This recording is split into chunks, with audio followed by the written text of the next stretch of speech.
Okay, right. So I thought I sent you a newspaper article to read, which was pretty good. Did anybody get a chance to read that? It was by the former Prime Minister of Australia. Did anybody see that? No? Well, it's in the group chat anyway. You can take a look at it and ask me if you've got any questions on it. Very interesting. It's very erudite article. Very erudite. What does erudite mean?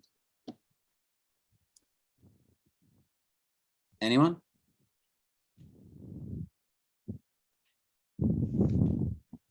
Nobody? Right. Oh, I'm not sharing my screen, am I? So I need to change this. Share screen. There we go. Right. Erudite means having or showing great knowledge or learning. Ken could turn any conversation into an erudite discussion. So erudite. Erudite. Erudite. I don't like the way she's pronouncing it. Erudite. It sounds to me like she's saying erudite. Erudite. Erudite. I would have always said erudite, but she's probably right. Erudite. Erudite. Erudite. Interesting. Okay. Anyway, erudite means learned. Learned. And so when you're reading the article, I realized this guy really knows what he's talking about, right? And he had studied Chinese. The whole article is about how do you prevent war between China and America? That's the thesis. And the guy had studied Chinese, Mandarin, and he had also studied Chinese history at university. And he had also lived in China and also lived in America. So I thought, who is this guy? Oh, this guy, this guy was Kevin Rudd, was the Prime Minister of Australia a few years ago. And so he's dealt with China politically and he's dealt with the Americans politically. Very interesting perspective. Really well-written article. Very, very good use of language. He makes reference to Greek mythology. I thoroughly enjoyed it. I'm going to go and read it again, actually. So I highly, highly recommend that. Now, the first word that it's on my list to teach you today, I think we've done it in the past at some point, is trope.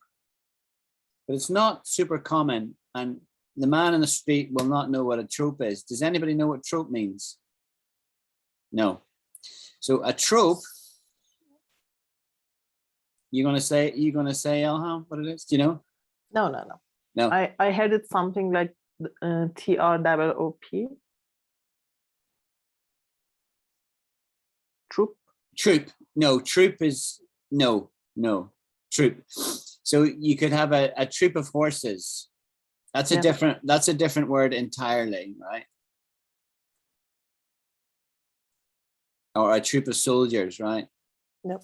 Soldiers are armed forces. A cavalry unit, right? There you go. That's the two definitions I give. I'm glad I got them both there. See, there's soldiers, right? Peacekeeping troops, or a cavalry unit. You know, I use, soldiers who ride on horses, right? That's what a troop is. But this is a different word. This word is nothing to do with that. It's not related anyway. It's trope. And it is a figurative or metaphorical use of a word or expression.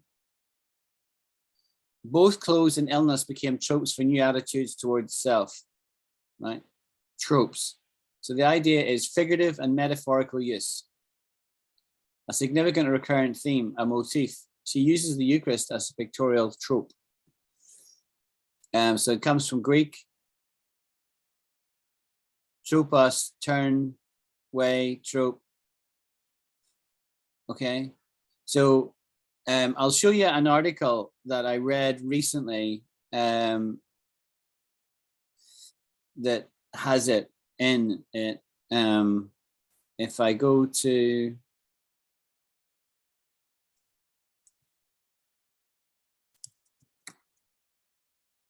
I could maybe type it in here.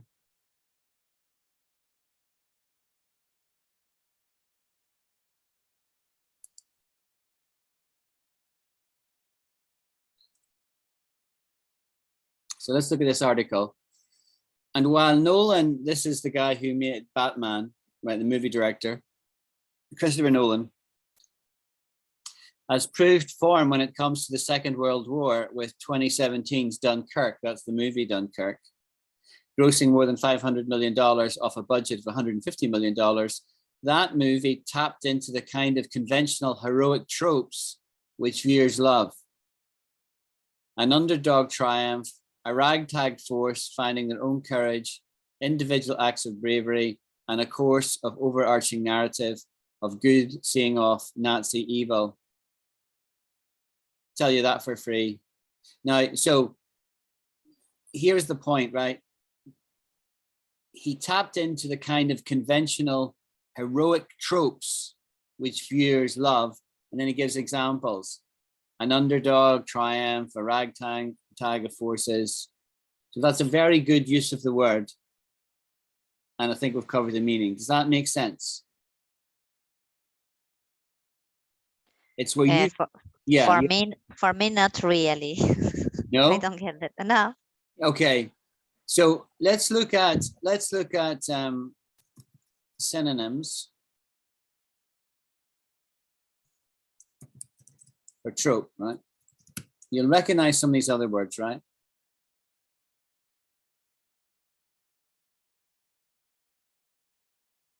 A cliche, you know what a cliche is? Yeah.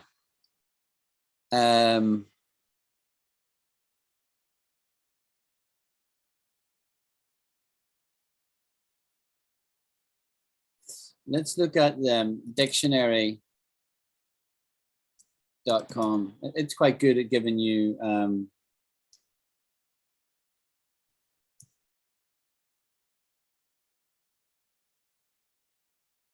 alliteration, illusion, analog,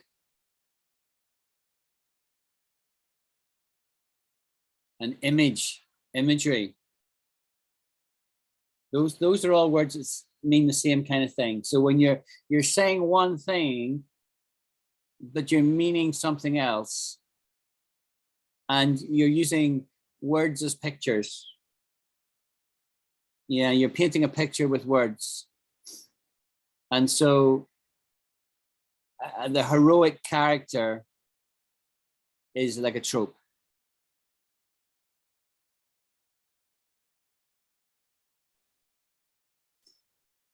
Simile, where I say something is like something else.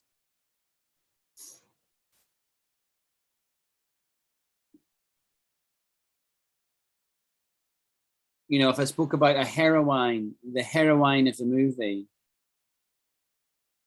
and then I'm talking about the movie generally, I could say that the tropes used in the movie are typical heroine tropes, the kind of cliches, the kind of stories that you typically associate with that. You know, she falls in love, she's victorious, you know, or, you know, the Cinderella story where she's the rejected one, but she becomes the queen of the ball. That's a trope. That's an example of a trope. Is that a bit clearer now? Yeah. That is maybe a more difficult word because you won't have heard of it before. Okay. Right. Now, the next one is a word that has come up a lot recently because of,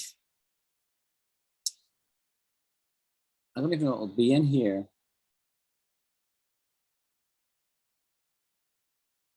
Because of the war, maskirovka. It's not even in that dictionary. It's a Russian word.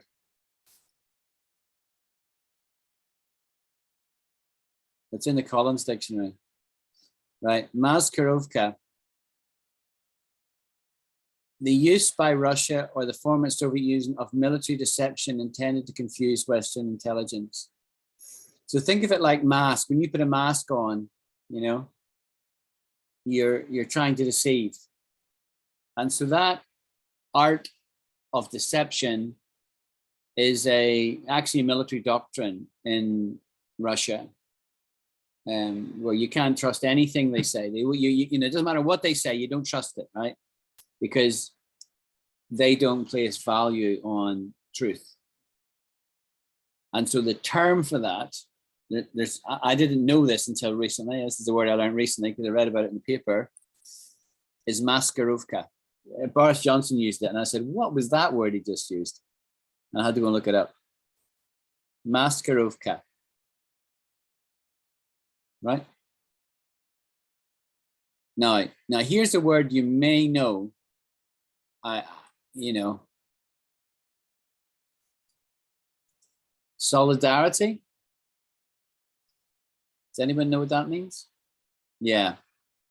Right. What does it mean, Monica? Tell us what it means.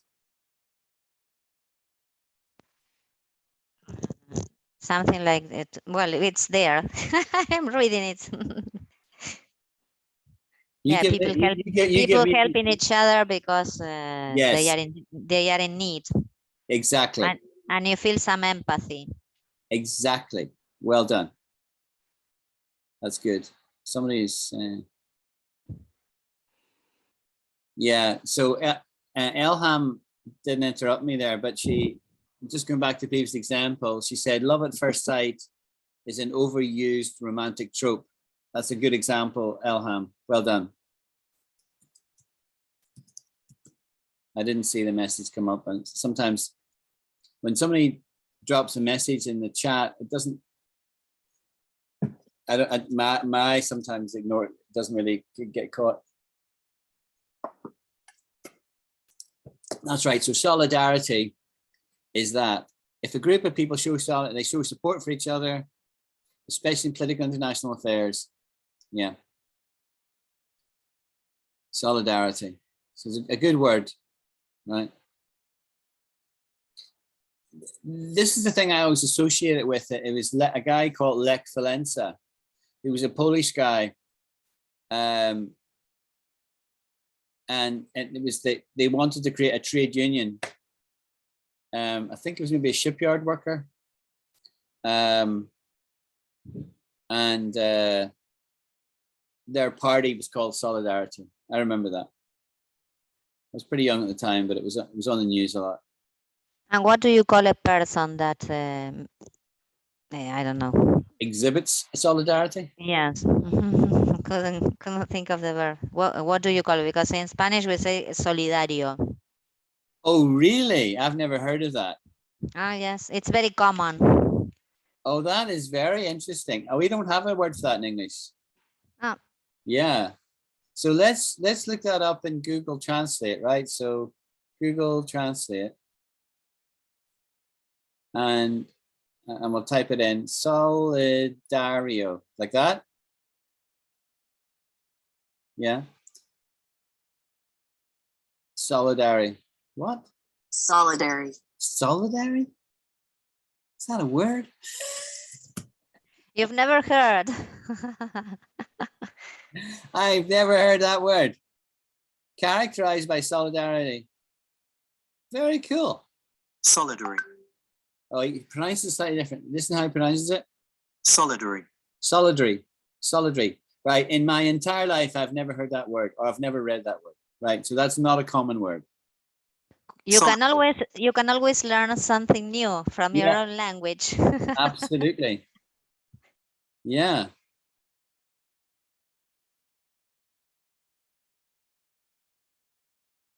Very interesting. Let's see what Merriam-Webster says. Existing jointly or severally, being part of a solidary obligation. When one obligator owes an indivisible performance to distinct obligees, the obligee are solidary obligees. Wow. Okay. Less said about that, the better. You can understand why that's not a common word in English. Okay. Let's move on.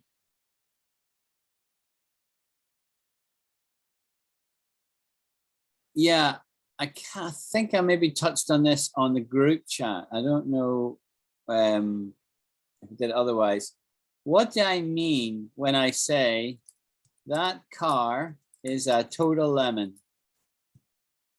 So these are some fruit analogies. Right? If I describe something as a lemon, this is very much British English, not American. Americans wouldn't say this.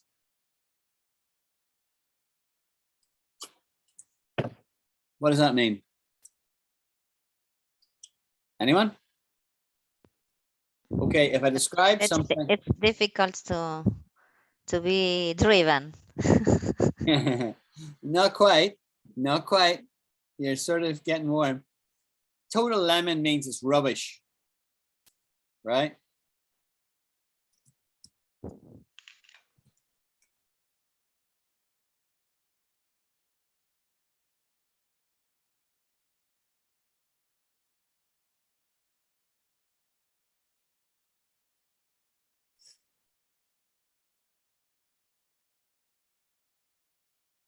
There you go. Something that does not work. See, you thought I made that up, didn't you? Or a very silly person. So you don't want to be described as a lemon. He's a lemon. I felt such a lemon when I discovered I'd missed my appointment, right? People would say that. That's very common here. I felt such a lemon. I felt like an idiot, basically. Or only one of his inventions turned out to be a lemon.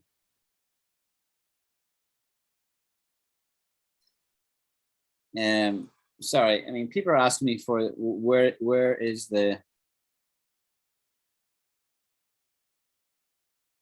group chat?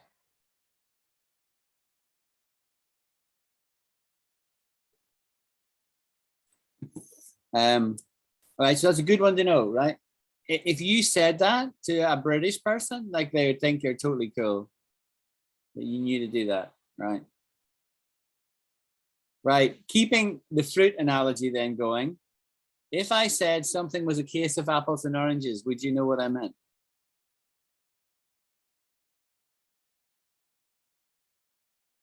It's a case of apples and oranges, comparing things. So let me give you, nobody knows what that means? Nobody? You don't say that in India, Lucky?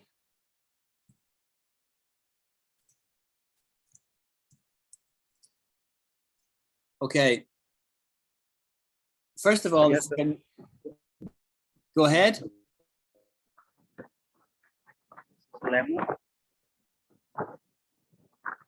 Yes, fruit.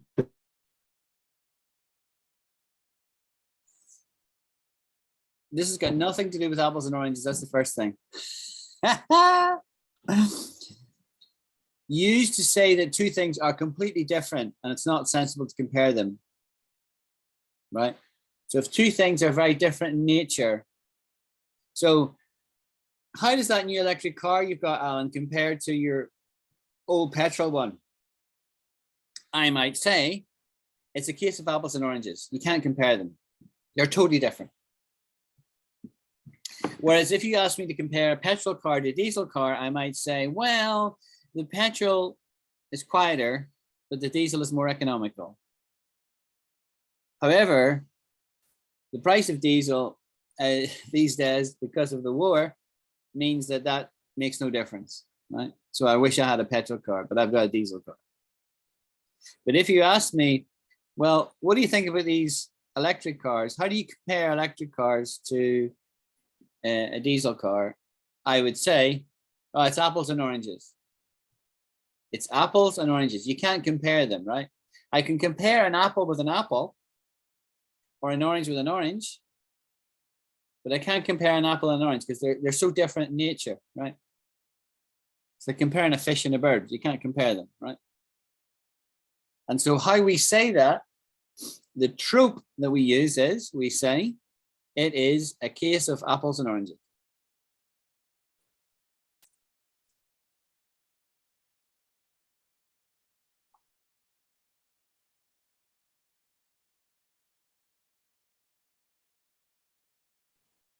And is it a British one or it's a common? Well, listen to this. In Quebec French, it takes the form of compare des pommes avec des oranges. So in French to do it. Latin American Spanish, do you recognize this, Monica? No? No. Comparing potatoes and sweet potatoes.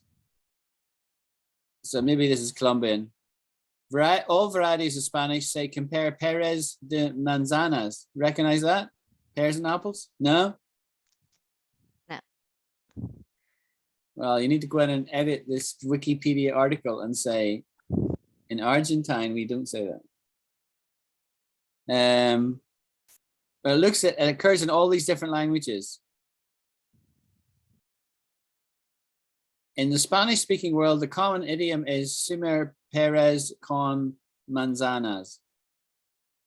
To add apples with pears, pears with apples. So it's obviously very common in multiple languages. I think the Americans would certainly understand this.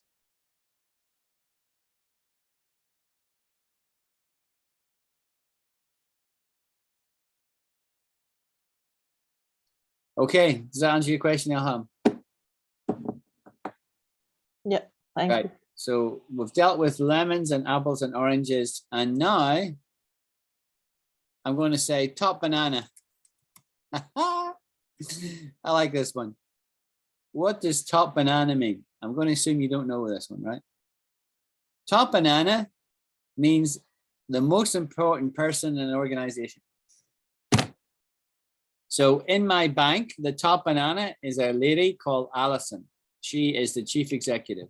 She's top banana. In the UK, the top banana is Boris Johnson. In Russia, the top banana is Vladimir Putin. Top banana.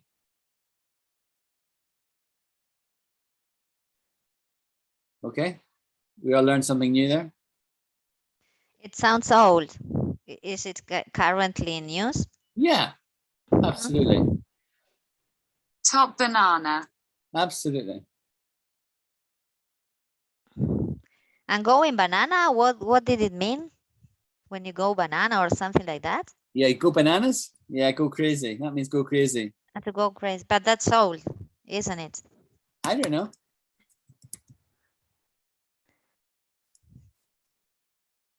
I don't know.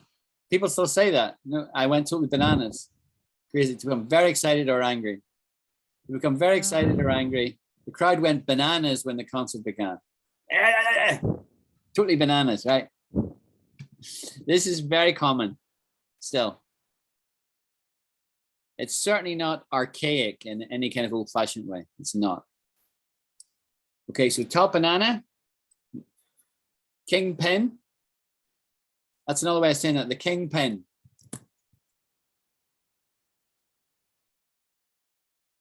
I mean, a person or thing that is essential to the success of an organization. The kingpins of the television industry. Right? The kingpin. He's the kingpin. Kingpin. All right. Top banana. Right. And here's one that's slightly rude. Blow a raspberry. Blowing a raspberry, strawberry, or making a Bronx cheer is to make a noise similar to flatulence that may signify derision, real or feigned. It may also be used in childhood phonemic play, either solely by the child or by adults towards the child to encourage imitation to the delight of both parties. It's made by placing the tongue between the lips or alternately placing the lips against an area of skin and blowing.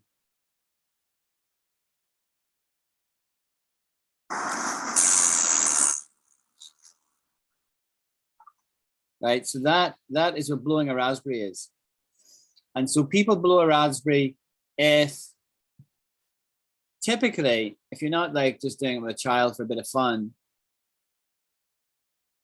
you're doing it to express disgust. Right.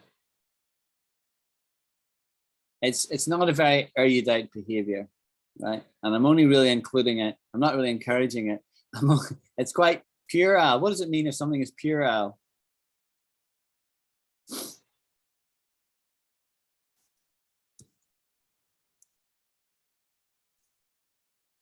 If something is puerile, it's childish. Okay. So if I say, don't be so puerile, I'm saying, don't be such a child, you know, grow up. Yeah, something's immature, a puerile argument. So puerile means, so blowing a raspberry would be puerile behavior, right? Right, simple as that. And the last fruit one I'm going to do is, I said a total lemon before. A peach. To describe someone or something as a peach, you find them very pleasing or attractive. Okay. So the exact opposite of a total lemon. Now, why this is the case, I don't know and can't explain. There's no logic in it. No logic whatsoever. But this is how we use the language, right? Frank was there. He is a perfect peach. That was a peach of a goal from the team's captain. A great goal.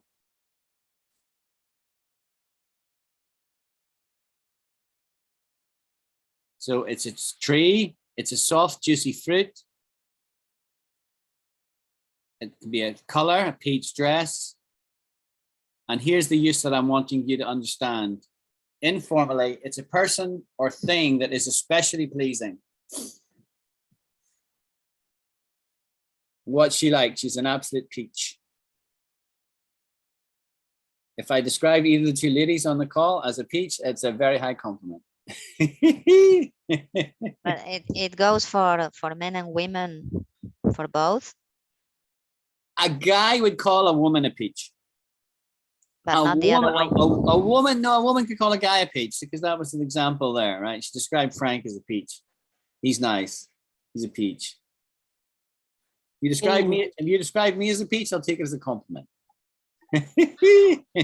Alan, in Iran, we have the same addressing people, Yeah. I mean, women especially. But Yeah. it is a kind of assault and harassment.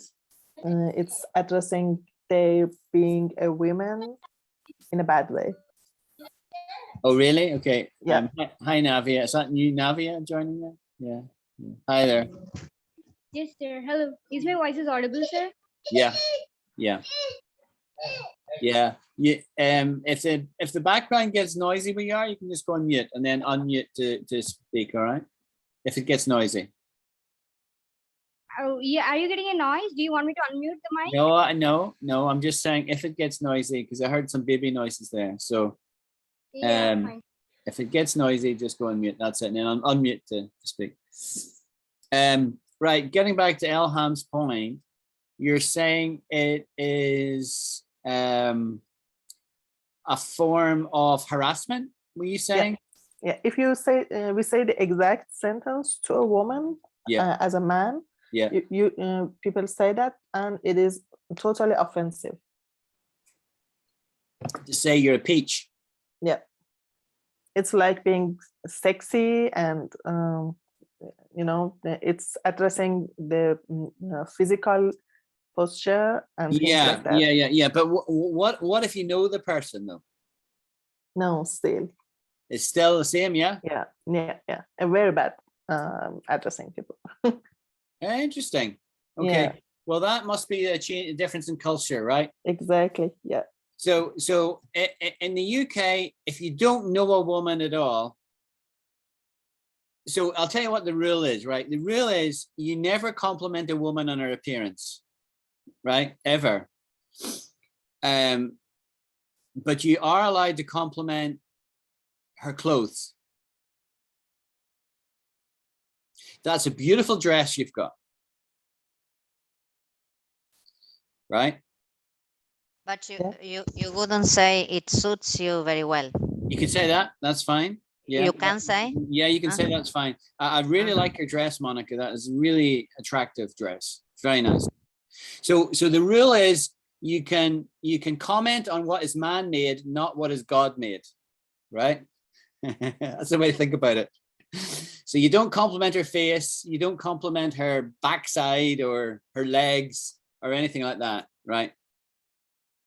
But her clothing is fair game. And that is regarded as completely safe territory in the UK. And I think it would apply in any Western nation, America as well. Could you please repeat what you said? It was interesting. Yeah. You can compliment what man-made. Yeah, you can compliment what's man-made, i.e. what she's wearing, yeah, or her hairdo.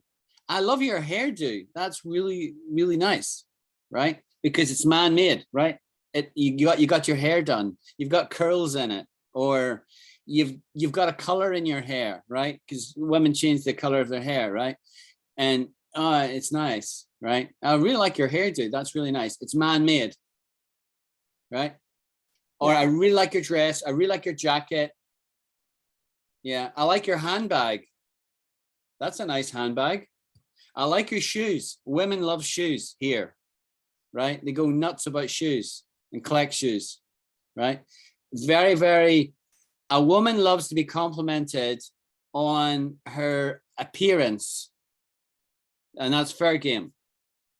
She would never tell a woman how beautiful eyes you have. This is so common. Right, but only if you were intimate with them. Right, so you know, if it was a relationship, marriage or boyfriend girlfriend, then that's okay. Oh, I love your eyes, Monica. but you wouldn't say that to somebody you don't know really, really, really well. You cross a line there. You'd never. It's totally different in our country. Oh, really? Okay, so that's interesting. Cultural differences then. So it's okay to say you've got beautiful eyes then. That's okay, is it? Yeah. Yeah. Yeah, interesting.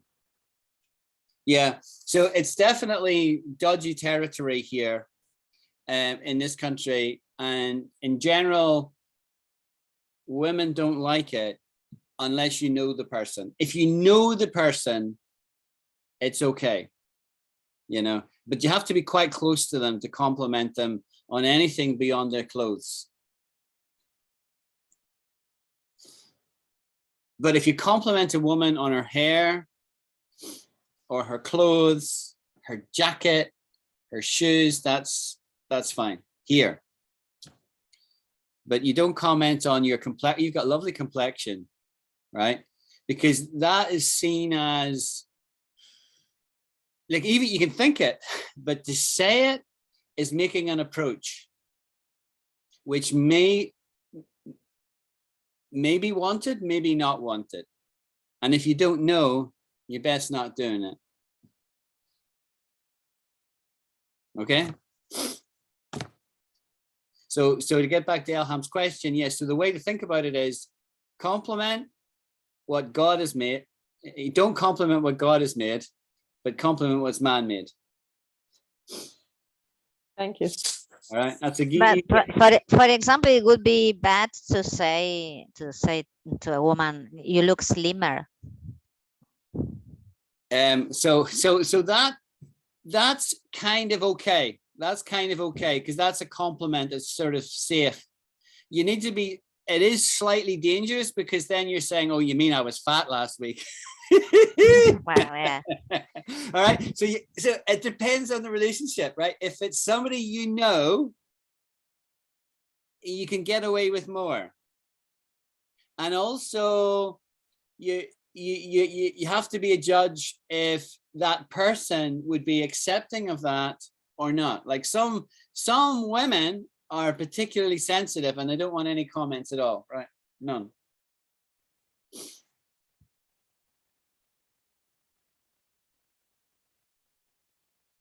So that is my very, very high level kind of like rules and regulations in terms of comments. The safest thing is to not make a comment in case they take offense.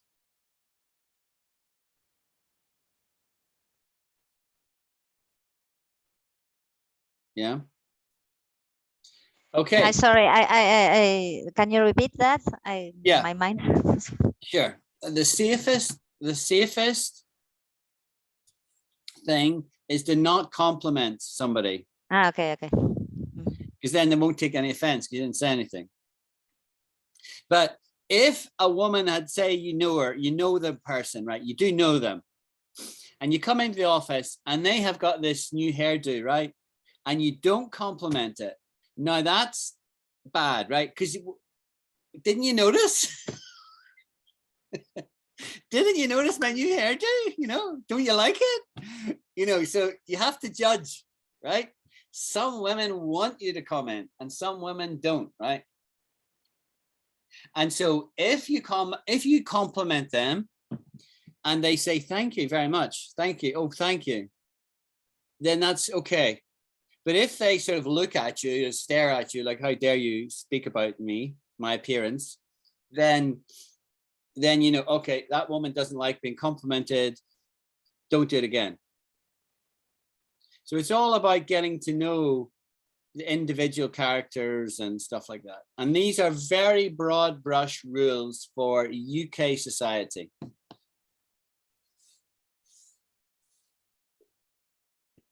Like women will compliment each other and women much more. And that's very safe ground, like very safe for a woman to compliment another woman, especially on anything to do with dress or hairdo or makeup or anything like that.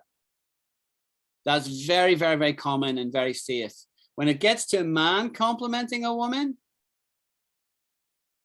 it gets a little bit hairy, a bit more dangerous. And a woman will never compliment a man on his appearance, ever. Although she may compliment his suit. I like your suit, Alan. I like that jacket. That's a nice jacket. Or I like your new glasses. That's nice. They're nice. They suit you. That's fine.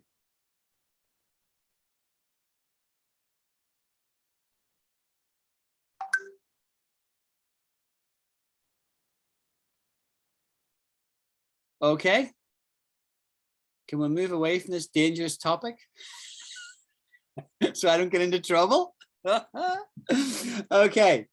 Right. I think we've dealt with all the fruits, right? We have dealt with the total lemon, apples and oranges, top banana, blowing a raspberry, going bananas, and an absolute peach. We've dealt with all of those. Okay. Now, the next word I want to teach you is the word fetid. Fetid. Does anybody know what fetid means before I actually type it in? I think it's refers to smell, No. rotten smell. No. No. I'm trying to think what word. There's a word. I understood fetid with an I at the end, not an E. Okay. Could you I don't know if it exists. It's similar in Spanish. That's why. See, that one. Well, that's obviously the word that you know. Yeah, that one. Yes. I thought you meant that. Yeah. Very good.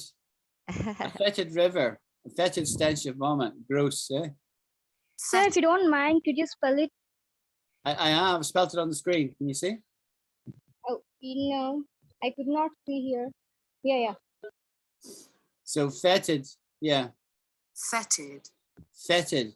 Now the word that I'm using sounds the same, right? But it's totally different meaning. Now this word here, Monica, I don't really know this word, right? So that means it's not a common word, right? It's not common. Fetid.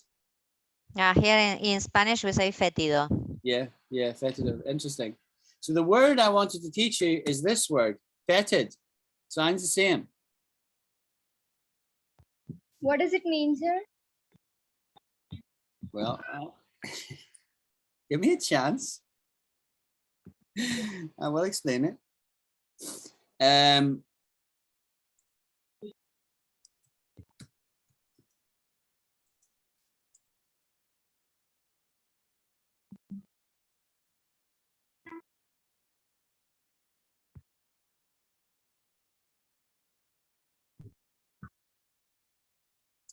To praise or welcome someone publicly because of their achievements.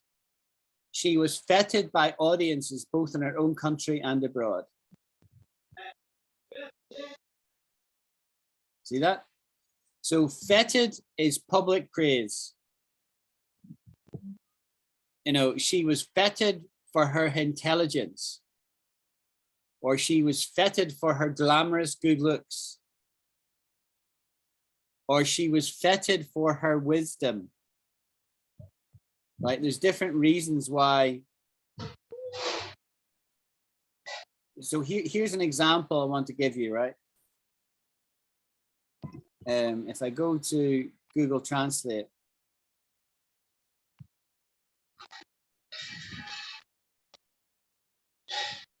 Is it more formal than praised? yeah.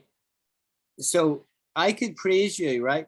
But if you're feted, it's like you're not being praised by an individual, you're being praised by the crowd, by the populace, by the people, by the newspapers, by a group. That's why it's different.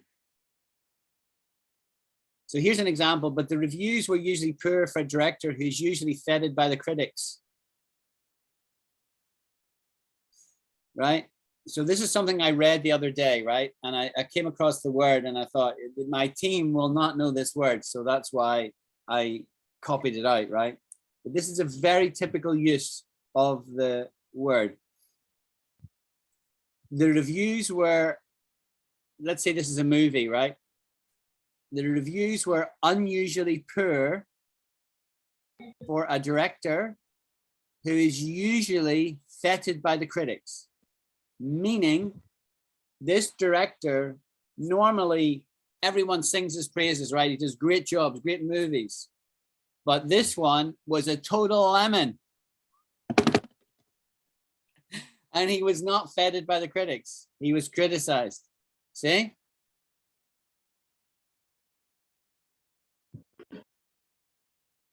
Elham's giving me a thumbs up. She's got it. Is everybody comfortable with that? Yes. Somebody's joined the team called iPhone. Hello, iPhone. Who's that? You want to say who you are? No, I don't know who that is. They haven't shown their face. Hi, teacher. How are you? Hi, teacher. Monica, It's me. Mona. Mona, yes. How are you? Great, and great to hear your voice. Yeah.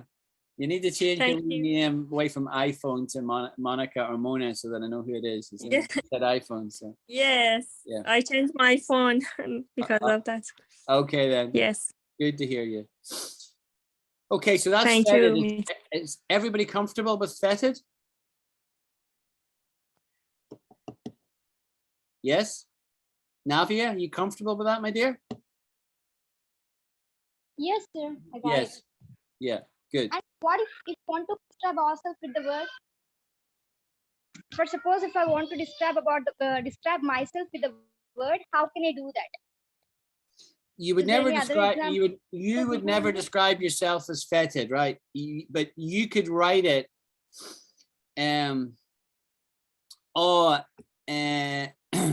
you should see him, you should meet my teacher in college. He is really, really feted by everybody. Everyone loves him. So in other words, he's very popular. But you would never describe yourself like that. But you could say, I wish to be feted. I want to be famous. I want to be rich and famous. I want to be an actress, right? And be feted by the crowds. That would be a valid statement. Make sense? Yes, I got it. Yeah. Okay. Right. Let's see what's next then. Yeah. Here's a very common expression, right?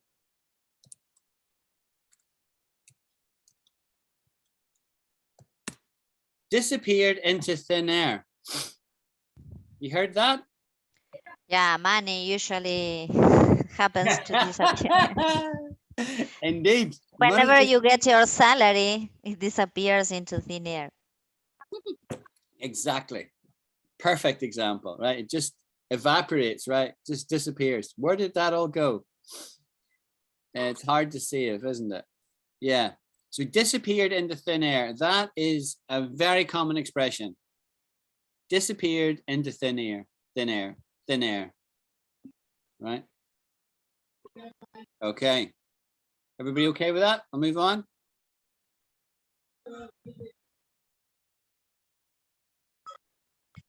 Right.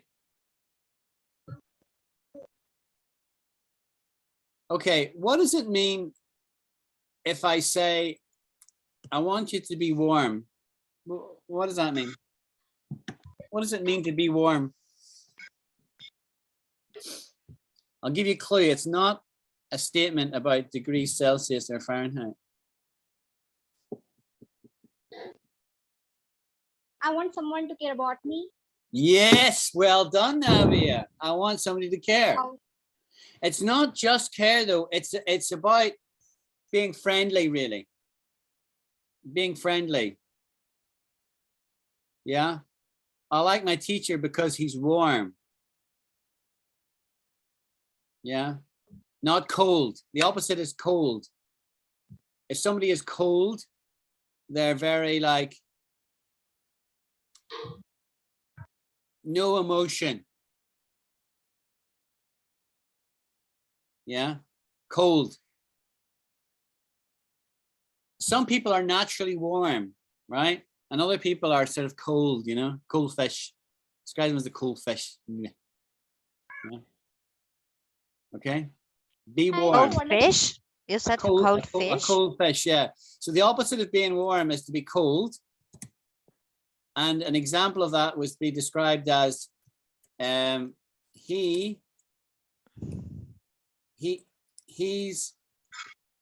sorry, I'm trying to get an apostrophe here. He's a cold fish. That is not very complimentary.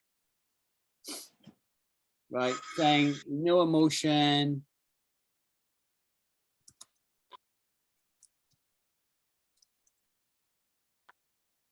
There you go. A cold fish is a cold, aloof person. Aloof. They don't care, right? Mona, you got a question? Teacher, excuse me. Giving cold shoulder is like that or not? Yeah, very good. Very good, lateral thinking. So if I give you the cold shoulder, it means I don't want to be friendly, right? So Okay. a cold shoulder, the physical cold shoulder is this. See why I'm turning away my shoulder, right? See I'm turning away my shoulder. So if you came to speak to me and I did that and walked away, right? I could see you were going to speak to me and I want to talk to you. I give you the cold shoulder, right? The cold shoulder is that. It's a body movement, but it doesn't have to be that, because if you could say, well, you know, I spoke to John, or I tried to speak to John, but he gave me the cold shoulder. What you mean is he didn't want to talk to me. He was being unfriendly. Is it similar to turn your back on someone or not? No. No, But that's a really, really, really good question. Let's come to that in a minute. Let's look up cold shoulder first of all, though. Cold shoulder, to show intentional unfriendliness. And that's different from a cold fish. A cold fish is just somebody who is cold. Like, it doesn't matter what the situation is. They're just an unfriendly person, not warm. So we started with warm, and then we said cold, and then we said cold fish. The cold shoulder is a deliberate act. This is saying, I'm not going to be friendly with that person. I don't like that person, or I don't like their reputation, or I don't like the way they look. There's something about them which means I'm going to give them the cold shoulder. Right? Thank you. Now, what was the example you said, Mona, there? Example. No, yeah, there was another one you just asked me about. I've forgotten what it was a second ago. No, it was me. I Yeah. was asking you about to turn your back on someone. yeah. That means to refuse to help someone. It's not the same. Exactly. Yeah, to turn your back, yeah, exactly, is to, again, it's a deliberate act, right? Cold shoulder says, I'm going to be unfriendly. To turn your back is to forsake somebody. It's more serious, right?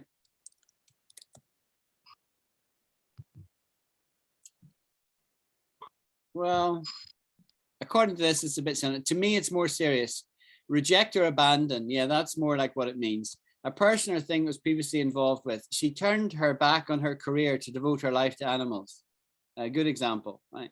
She's come away completely from what she was doing before. Turned her back on it. Not going to look back.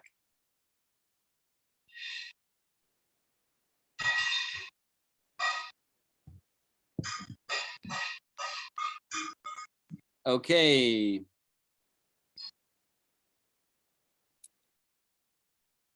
Now, I'm gonna give you some bloody examples now. Right. What is a blue blood?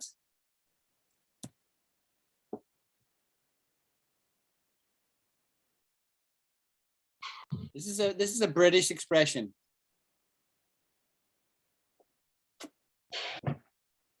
Anyone? No. A blue blood is somebody from noble birth.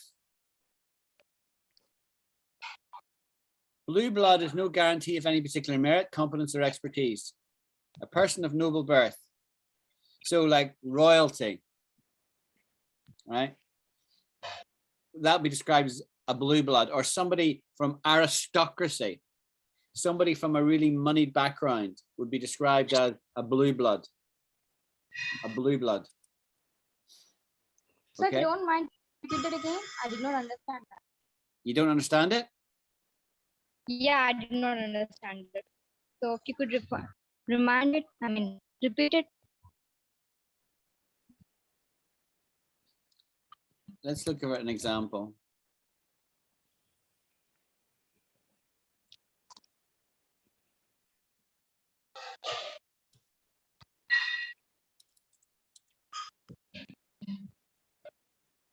The new student is very arrogant because his blood is blue. Don't spend money like blue blood. Save it for the future. So these are all different sentences, right? The new student is very arrogant because his blood is blue. Right. What that means is he comes from high-ranking family in society. Mhm. Got it. And so he doesn't want to spend any time with you, Navia, because you're just not, you see? Don't spend money like a blue blood. Save it for the future, right? Blue blood maybe is somebody who spends money too fast. Mhm. My blood is not blue, so I can't afford this car anymore. I have to sell it. The restaurant is the perfect place to see the blue bloods of the city, i.e. aristocracy. Mhm. Excuse me, sir. Can Yeah. you use this blue blood as a compliment? No, Okay. It means it will always use as sarcastic for sarcasm. you'd never, a person who is a blue blood wouldn't want to be called a blue blood, Mhm. right? They know they're a blue blood, right? But they wouldn't like that getting pointed out. So you certainly never use it as a compliment. If anything, it's the opposite of that.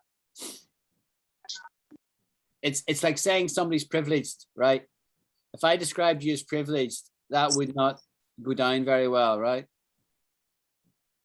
Oh, Shweta, she's really privileged, right? Elizabeth's family, teacher. Yes. What was that, Mona? Say, repeat. I said Elizabeth's family, for example. Which family? Elizabeth. Elizabeth's family, Queen Elizabeth's family. Yeah, Yes. exactly. Okay, so we've got blue blood. What does red-blooded mean?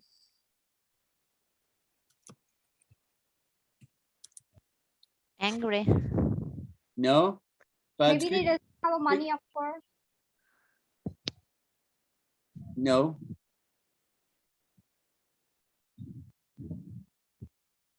So it's somebody who is really interested in the opposite sex, right? Overly interested, right? That would be described as red-blooded.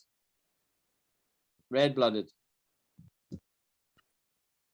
So here's an example. He was attracted to her as any red-blooded male would be, right?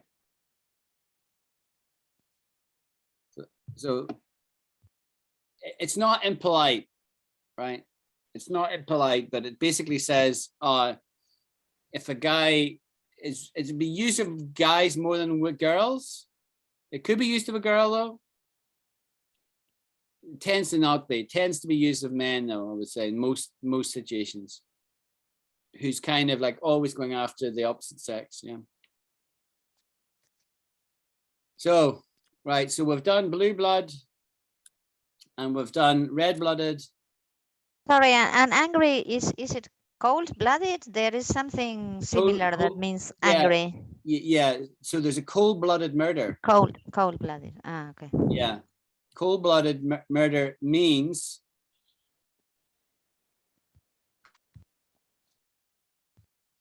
without emotion or pity, deliberately cruel or callous, a cold-blooded murder.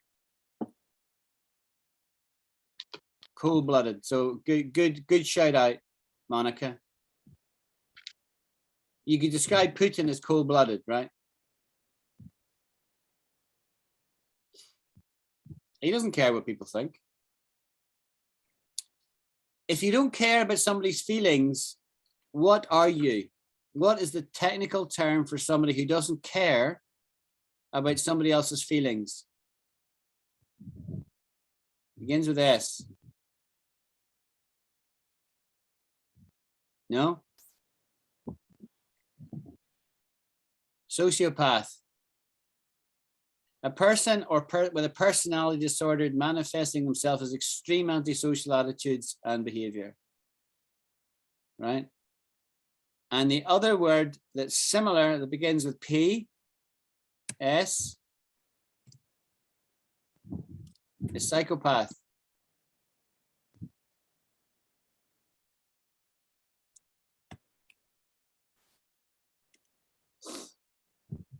A person suffering from a chronic mental disorder with abnormal or violent social behavior.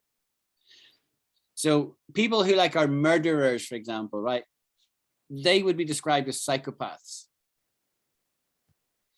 But somebody who like doesn't murder people, but they certainly don't care about other people's feelings, that would be a sociopath. And if you deal with a large number of people, let's say in a school situation, right? Or in a work situation, there's many people in an office, there will be some people there that you will come across who are sociopaths.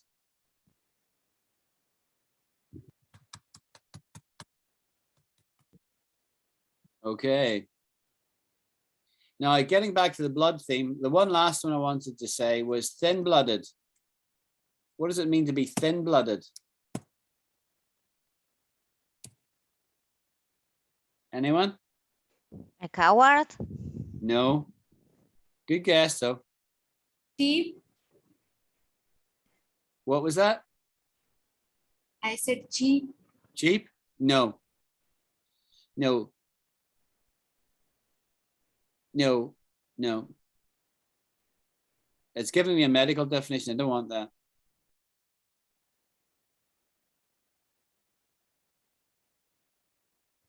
I've never heard this. Adjust to new cultures easily.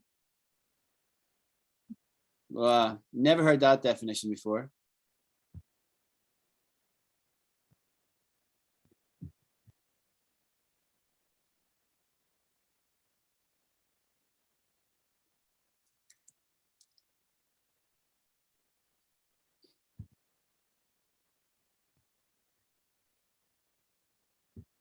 Here we go.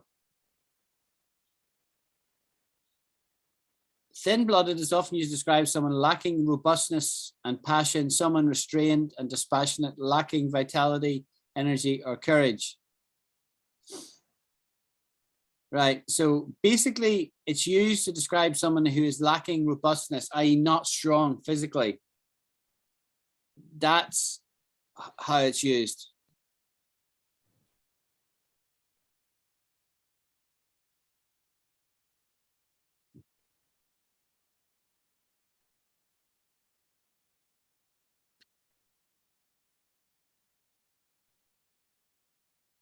This person says, is it a tad pejorative then?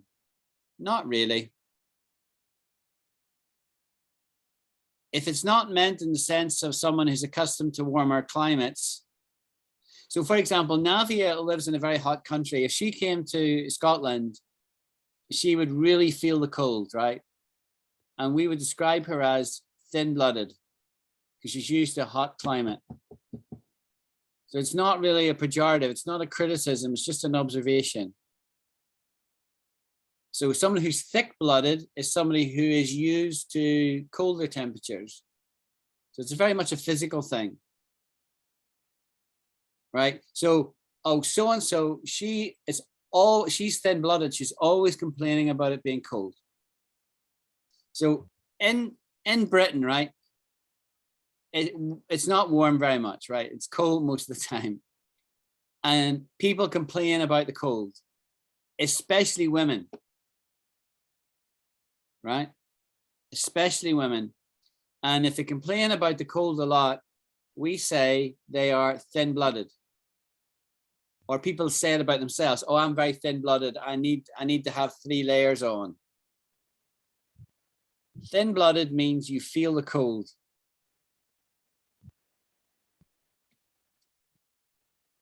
Okay? Yeah. All right. But I have seen the example that to describe the to not to have a lacking of, lacking of passion. I have seen that describing someone with a lacking of passion, or not about thinking about anything like that. There. Yeah, it's not used so much like that, but it does happen. His romantic impulses are curbed by a rather thin-blooded dread of agitation.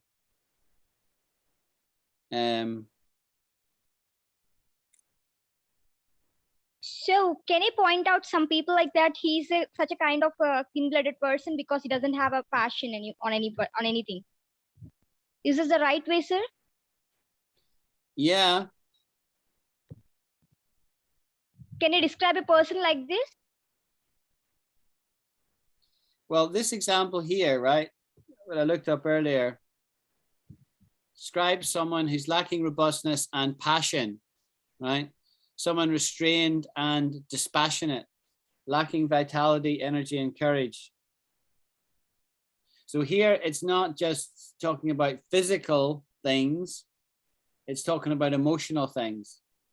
So somebody is, a bit like we were describing somebody earlier as a cold-blooded, as a cold fish.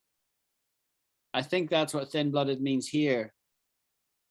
Some people use it like that, but it's not so common.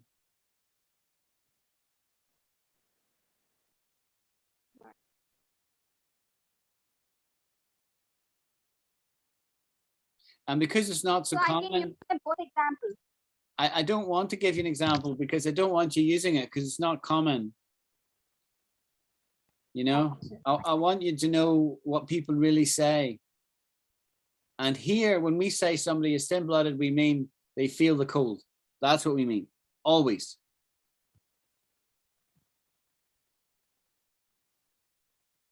Got it, sir. Thank you. Okay. Right. Right. I'll teach you one more word. And this is a good word.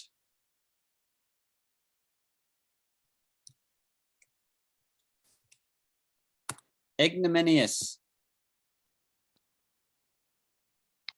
Ignominious. Let's hear it pronounced. Ignominious. Ignominious, right? ignominious. Ignominious. And it means deserving or causing public disgrace or shame. No other party risked ignominious defeat. So ignominy, you can usually use the word ignominy or ignominious. Really shame, public outcry.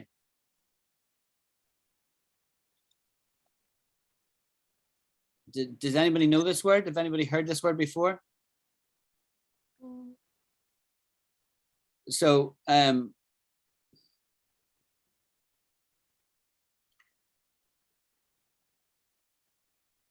you could say something like this.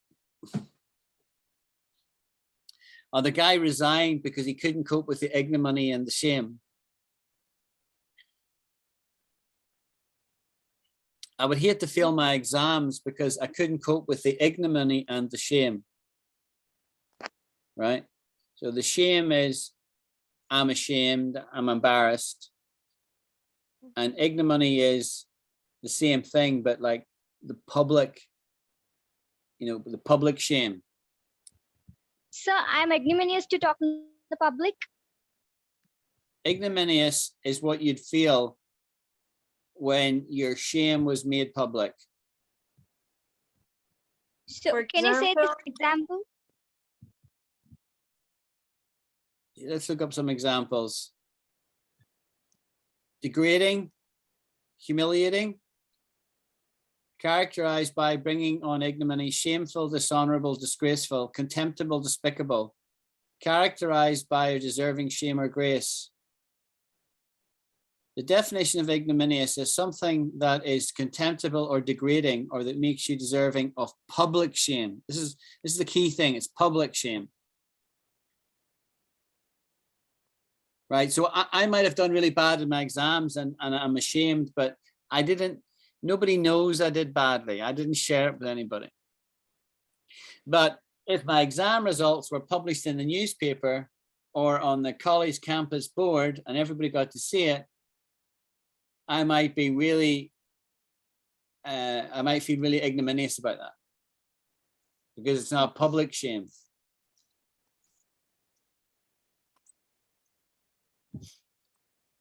So this is a good word to know. Ignominy and ignominious.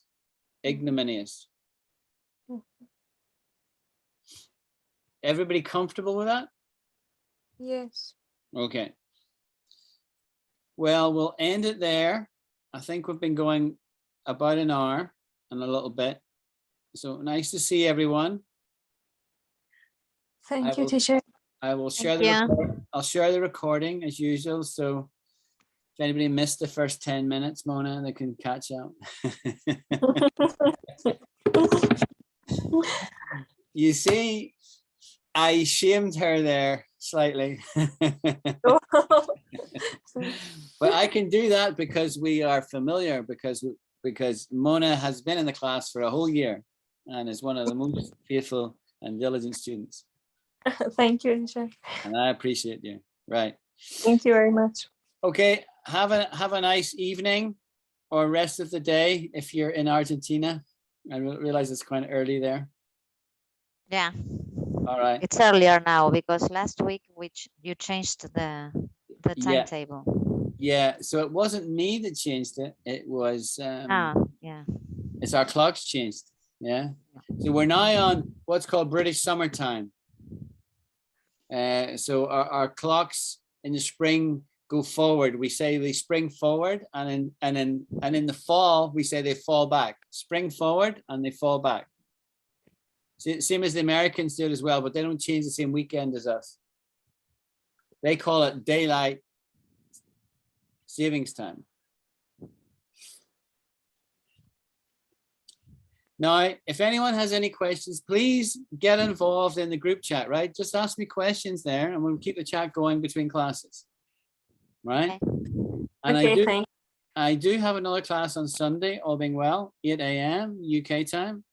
So those of you who are east of me can do it unless you're doing family things.